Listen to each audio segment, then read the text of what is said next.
kisah Bani Israel yang ditukar kepada monyet. Sebab kalau kita sinonimkan monyet ni adalah satu haiwan yang kalau kita pergi dekat, kita kalau tengok dalam kartun best lah Ustaz. Tapi pergi dekat dengan dia macam takut kan. Kartun apa ada monyet? Ada banyak kartun. Apa? Kita apa? Monkey King apa benda? Monkey King lah.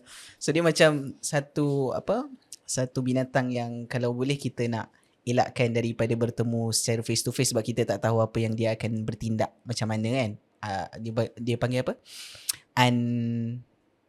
Unthinkable. Dia akan lakukan perkara yang tanpa kita sedari boleh membawa mudarat. Betul sebenarnya. Tapi tengok pada cara kita berdepan lah. Ini dalam ayat kat on the way balik rumah ada monyet. Macam mana? On the way balik Alam Sari ada monyet. On the way tak nampak Tak sangat. ada kot. Sebab Ada saya kot on the way balik rumah saya tu kawasan hutan. Memang tiap-tiap hari lah akan tadabbur dengan monyet kat situ. Jadi yang kita nak pergi kepada kisah ni adalah ketika mana yang dipanggil sebagai Ashabus Sabt, iaitu golongan hari Sabtu ataupun orang yang telah melakukan satu perkara pada hari Sabtu. Dan kisah ini sebenarnya kalau kita nak telusuri lebih dalam adalah berkaitan satu arahan yang mereka perlu tinggalkan ataupun mereka perlu fokus hari Sabtu tu hanya untuk beribadah. Betul. Maka kerja-kerja lain jangan buat. Tapi Ashabus Sabti, mereka telah memasang pukat pada hari Jumaat ataupun malam Sabtu tu, Jumaat malam Sabtu. Very good. Dan mereka telah ambil hasilnya pada hari Ahad. So dengan erti kata lain Ustaz, mereka secara liciknya telah mempermainkan arahan Tuhan. So ini juga adalah satu refleksi pada diri kita lah. Sebab zaman sekarang ni ramai yang cuba untuk mengelak daripada melakukan ataupun dia cakap contohnya benda ni tak sentuh pun apa-apa berkaitan dengan agama ataupun perkara macam tu. So banyak lah, saya tak nak spesifik. Mungkin Ustaz kalau nak spesifik, Ustaz boleh spesifikkan lah. Cumanya kisah ni menarik yang bukan sekadar Bani Israel ada penyakit ni, tetapi perkara itu juga sampai sekarang kita nampak Ustaz. Mungkin Ustaz boleh kupas daripada sudut pandang Ustaz Dr. Salah Abdul Fattah Al-Khalidi. Dari sudut fakta, kita memang diberitahu kunu qiradatan khasiin. Kamu yang melanggar syariat hari Sabtu, kamu menjadi monyet.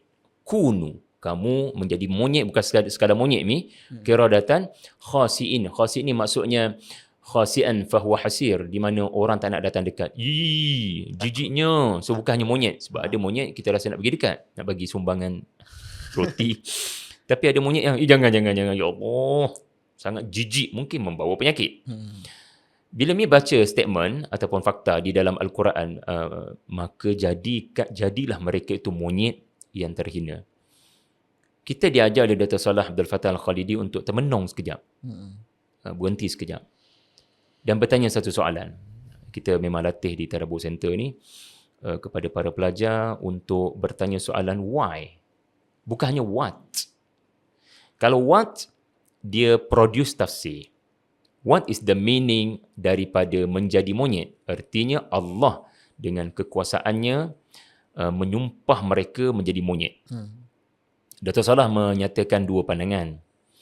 Satu pandangan adalah ia adalah majaz, menunjukkan seperti yang diungkapkan daripada Mujahid rahimahullah, murid Ibnu Abbas tu.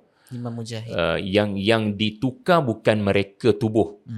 Yang ditukar adalah hati mereka. Musikhat qulubuhum. Musikhat qulubuhum walam yamsahu walam yumsikhu qiradatun.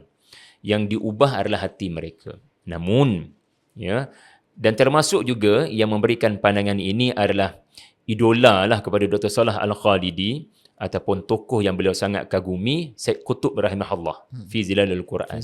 Di mana pada pandangan awal penulis fi Zilal adalah dia pun ke arah menyatakan bukan mereka disumpah menjadi tubuh monyet, tetapi disumpahnya adalah arwahahum bi arwahihim wa afkarihim, iaitulah roh mereka, fikiran mereka, rasa mereka dah macam binatang.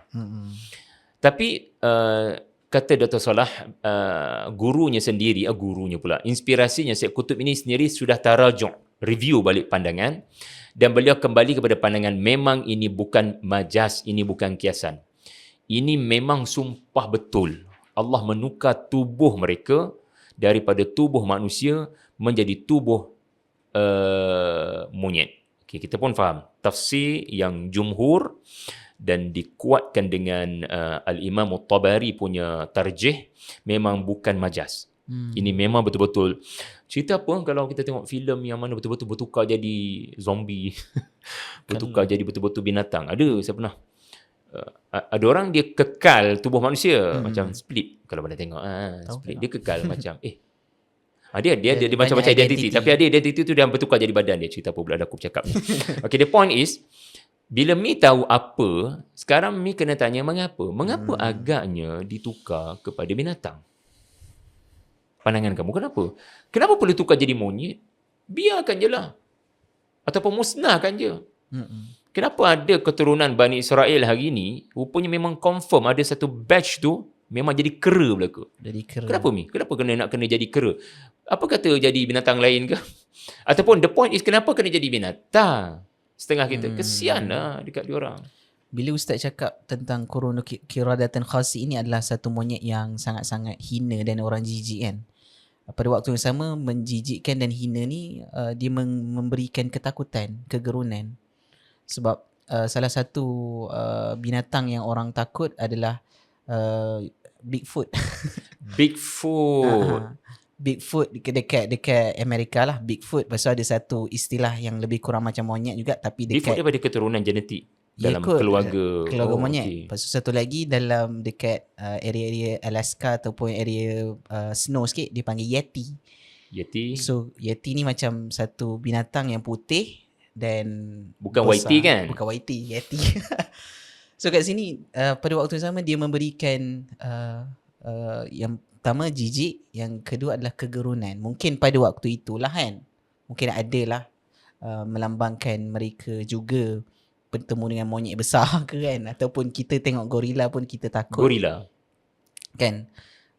So mungkin itulah dia memberikan kegerunan. Tak terfikir pula bila Mi sebut Bigfoot ni, kalau betul lah dia daripada keluarga besar, tak tahulah nama apa, tapi monyet pun salah satu lah mungkin daripada keluarga, tak tahu namanya apa, dia mesti ada nama kepada keluarga besar ni. Image gerun. Itulah yang dilakukan Zionis pada hari ni, menunjukkan mereka hebat, tapi sebenarnya binatang belaka tu.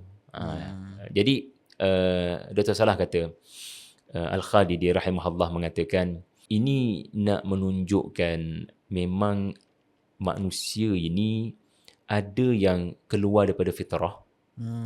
Keluar daripada fitrah kemanusiaan mereka, dan bagi saya lah, kalau apa yang kita lihat sekarang ni di Palestin pun memang ada genetik binatang. Tak ada peri kemanusiaan.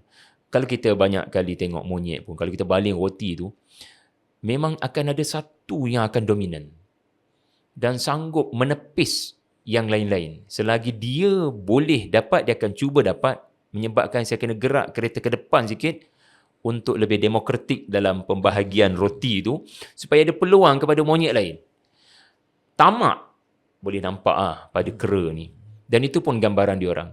Jadi manusia kita ni yang nak ambil pengajaran, kadang-kadang tidak hargai apa yang disebut sebagai as-suratul adamiyah. As-suratul adamiyah. Kita tak hargai betapa uniknya penciptaan Allah kepada tubuh kita sebagai seorang manusia anak Adam. Dan kerana kamu tak hargai akal, kamu tak hargai fitrah, kamu tak hargai apa yang Allah Ta'ala beri sebagai anak Adam, maka apa yang kau tak hargai, kau tarik balik. So seolah-olah jadi binatang. Kalau perang yang macam binatang. Jadi itu hikmah demi. Subhanallah.